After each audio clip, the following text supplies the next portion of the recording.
பயிற்சி 3.8ல் முதல் சம் பாருங்க. x³ - 3x² - 10x + 24 காரணிப்படுத்த சொல்லியிருக்காங்க. ஃபஸ்ட்டு x - 1 காரணியான்னு பார்ப்போம். x - 1 காரணியாக இருந்ததுன்னா இதோட கெழுக்களெல்லாம் கூட்டினா நமக்கு மதிப்பு 0 வரணும். 1 இல்லாட்டி 1 இருக்கதா அர்த்தம். அடுத்து -3 - 10 + 24. இப்போ கூட்டணும் அப்படின்னா -3ஐயும் -10ஐயும் கூட்டினா -13, அடுத்து +25. நமக்கு 0 வரலை. அப்போ இது வந்து காரணி கிடையாது. அடுத்து x+1ன்னு எடுத்துக்கிடுவோம். x+1 எடுத்தோம் அப்படின்னா ரெட்டைப்படை அடுக்கில் உள்ள கெழுக்களையும் மாறிலி உறுப்பையும் கூட்டுவோம். இப்போ -3 + 24னா நமக்கு 21ன்னு கிடைக்குமா? அடுத்து ஒற்றைப்படை இதுனா 1, இந்த -10 நமக்கு -9ன்னு கிடைக்கும். அப்போ இதுவும் காரணி கிடையாது. ஏன்னா இது கூட்டணும்னா இது ரெண்டும் சமமாக இருக்கணும். அடுத்து வந்து x+2 எடுப்போம். x+2 எடுத்தோம்னா x வந்து -2ன்னு மதிப்பு போடணும். -2³ அடுத்து -3 × -2², அடுத்து -10 × -2 + 24. பாருங்கள், -2³ மதிப்பு -8, அடுத்து -3 × -2 × -2 + 4. அப்போ -12, முன்னாங்க 12, அடுத்து +20 + 24. இப்போ பாருங்கள், -8ஐயும் -12ஐயும் கூட்டுனா -20ன்னு வரும். அடுத்து +44. அப்போ இதுவும் வராது. அடுத்து x - 2 இருக்கும் அப்படின்னா எக்ஸோட மதிப்பு 2ன்னு போடுவோம். 2³ - 3 × 2² - 10 × 2 + 24. பாருங்கள், 2³ மதிப்பு 8 முன்னாங்க 12 -20 + 24. இப்போ பாருங்கள், +24ஐயும் +8ஐயும் கூட்டுனா நமக்கு 32ன்னு கிடைக்கும். அடுத்து -12ஐயும் -20ஐயும் கூட்டினா -32ன்னு கிடைக்கும். அப்போ இதுவும் கேன்சல் ஆகி 0ன்னு வரும். அப்போது இதுக்கு வந்து ஒரு காரணி வந்து x - 2. இன்னும் மித்ததை கண்டுபிடிக்கணும். அப்போ தொகுமுறை வகுத்தல் எழுதுவோமா? ஃபஸ்ட்டு முன்னாடி உள்ள கெழுக்களை மட்டும் எழுதுவோம். முதல் திட்ட வடிவில் இருக்கான்னு பார்த்துக்கிடுவோம். 3, 2, 1, 0. அப்போ திட்ட வடிவில் தான் இருக்குது. கெழுக்களை மட்டும் எழுதோம்னா 1 - 3 - 10 24. இப்போ x - 2னா x = 2ன்னு போடுவோம். இங்கே 2 எழுதுவோம். அடுத்து இங்கே ஃபஸ்ட்டு 0 போட்டு கூட்டுவோம். 1ஐயும் 0ஐயும் கூட்டினா 1, அடுத்து 1ஐயும் 2ஐயும் பெருக்கி 2ன்னு எழுதுவோம். அடுத்து இதை கூட்டணும்னா -1ன்னு வரும். அடுத்து -1ஐயும் 2ஐயும் பெருக்கினா -2, இதையும் கூட்டினா -12, -12ஐயும் 2ஐயும் பெருக்கினா நமக்கு -24ன்னு வரும். அப்போ இதை கூட்டினா 0. இங்கே வந்து மாறிலி இது x, இது x². இப்போ நமக்கு x² - x -12ன்னு வரும். அடுத்து பாருங்கள், இது ax² + bx + cங்கிற இதில் இருக்குது. அப்போ அவங்க 1 இல்லாட்டி 1 இருக்கதா அர்த்தம். 1ஐயும் 12ஐயும் பெருக்குனா நமக்கு -12ன்னு கிடைக்கும்.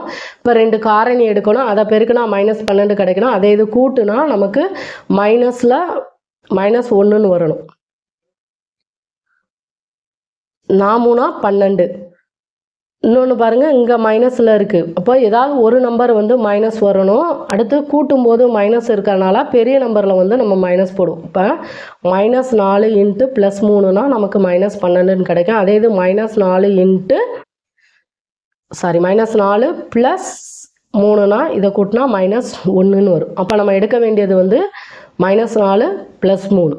இப்போ நமக்கு x - 4 x + 3 டைரெக்டாக எழுதிக்கலாம். அங்கே முன்னாடி ஒரு நம்பரும் இல்லாட்டி. இப்போது நம்ம ஏற்கனவே கண்டுபிடிச்சது வந்து x - 2. இப்போ வந்தது x - 4 x + 3. இப்போ இதோட காரணிகள் வந்து இந்த மதிப்பு தான்.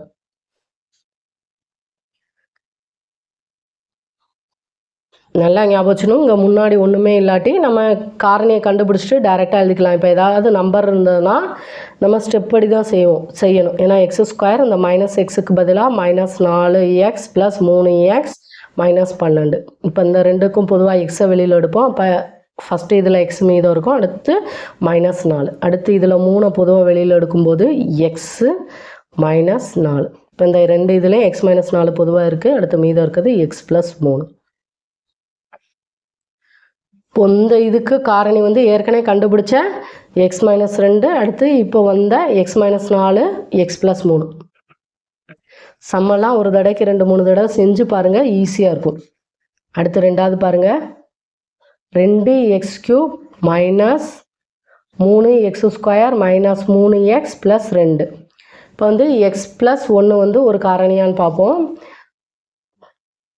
ரெட்டைப்படை இதில் என்ன இருக்குது, -3. அடுத்து மாறிலி வந்து 2, இதை கூட்டினா -1. அடுத்து ஒற்றைப்படை அடுக்க எடுத்து அதோட மாறிலியை கூட்டுவோம், அதோட கெழுக்களை கூட்டுவோம். 2 -3, அப்போ -1. அப்போ நமக்கு எக்ஸ் ப்ளஸ் 1 வந்து ஒரு காரணி தான், ஏன்னா இது வந்து சமமாக இருக்குது. இப்போ தொகுமுறை வகுத்தல் எழுதும்போது கிழக்கெல்லாம் ஃபஸ்ட்டு எடுத்து எழுதுவோமா, 2. அதுக்கு முன்னாடி திட்ட வடிவில் இருக்கான்னு பார்த்துக்கணும். திட்ட வடிவில் தான் இருக்குது. 2 -3 -3 2. எக்ஸ் ப்ளஸ் 1னா இங்கே -1ன்னு போடுவோம். இப்போ ஃபஸ்ட்டு 0 போட்டுட்டு 2ஐயும் 0ஐயும் கூட்டினா 2. அடுத்து 2ஐயும் -1ஐயும் பெருக்குனா நமக்கு -2. அடுத்து இதை கூட்டினா -5. அடுத்து -5ஐயும் -1ஐயும் பெருக்கணும் அப்படின்னா +5. இப்போ இதை கூட்டணும்னா 2. 2ஐயும் -1ஐயும் பெருக்குனா -2. இப்போ இது வந்து கூட்டணும்னா 0. ஓ 2x² - 5x + 2ன்னு வரும். இப்போ இதுக்கு காரணி கண்டுபிடிக்கணும். 2ஐயும் பெருக்குனா 4. இப்போது நமக்கு வந்து 2 நம்பர் எடுத்து பெருக்குனா 4 கிடைக்கணும், கூட்டுனா -5 கிடைக்கணும். இப்போ பெருக்குனா +4 தான் வரணும். அப்போது நமக்கு 2 நம்பருமே மைனஸில் இருக்கணும். ஒரினாங்கா 4 -1ஐயும் -4ஐயும் கூட்டினா -5. அப்போ நம்ம எடுக்க வேண்டியது -1 -4. இதுக்கு முன்னாடி ஒன்றுமே இல்லை. இப்போ டேரெக்டாக எடுத்து போட்டவங்க முன்னாடி 2x² இருக்குது. அப்போ இதை எப்படி எழுதலாம், 2x² அப்படியே எழுதிட்டு -5x -4x -1xன்னு பிரித்து எழுதலாமா. அடுத்து +2. இப்போது இந்த 2 இதில் 2xஐ பொதுவாக வெளியில் எடுக்கலாம். அப்போது இங்கே வந்து x இருக்கும் -2, ஏன்னா 2xஐ எடுத்துட்டோம். இப்போ -4x / 2x போடும், x கேன்சல் ஆயிரும், 1 2 -2.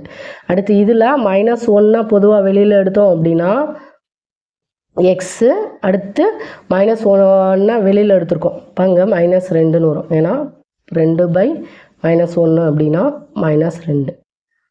இப்போ இந்த இதில் பொதுவாக இருக்குது x -2, அடுத்து மீதம் இருக்குது 2x -1. இது இந்த 2x² - 5x + 2க்கு இந்த 2 காரணி.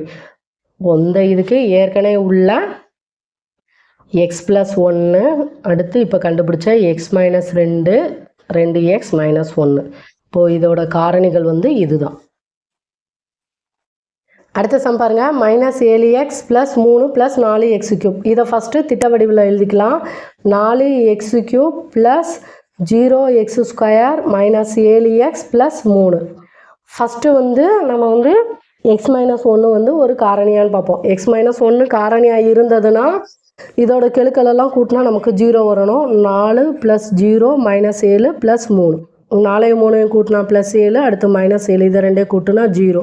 அப்போது நமக்கு x -1 வந்து ஒரு காரணி. அடுத்து தொகுமுறை வகுத்தலில் எப்படி எழுதுவோம், கெழுக்கள் எழுதுவோம். -7, அடுத்து 0 +4.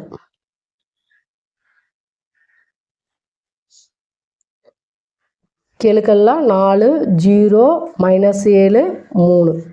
இப்போ வந்து x -1னா x = 1ன்னு எடுப்போமா, இங்கே 1 போடுவோம்.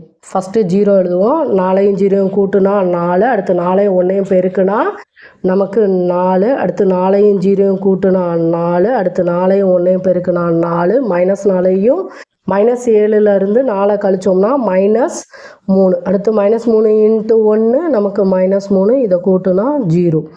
அப்போது 4x² + 4x -3ன்னு வருமா. அடுத்து இந்த 4ஐயும் -3 இது காரணி கண்டுபிடிக்கணும். 4ஐயும் -3ஐயும் பெருக்குனா -12. 2 காரணி எடுக்கணும், அதை பெருக்குனா நமக்கு -12 கிடைக்கணும், கூட்டுனா +4 வரணும். அப்போது பெருக்கும்போது ஏதாவது ஒரு எண்ணுக்கு வந்து மைனஸ் சிம்பல் இருக்கும், கூட்டும்போது ப்ளஸ் வரும்போது பெரிய நம்பருக்கு ப்ளஸ் சிம்பல் வரணும். 6 12.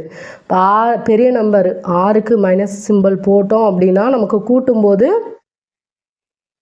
-4ன்னு கிடைக்கும். அப்போ பெரிய நம்பருக்கு ப்ளஸ்ஸு, சின்ன நம்பருக்கு மைனஸ். இப்போ 6ஐயும் 2ஐயும் பெருக்குனா -12, +6 × -2 -12. அடுத்து +6 ப்ளஸ் மைனஸ் 2னா நமக்கு ப்ளஸ் 4. இப்போ 4x², இந்த ப்ளஸ் 4xக்கு பதிலாக ப்ளஸ் 6x மைனஸ் 2xன்னு எழுதுவோம். அடுத்து -3.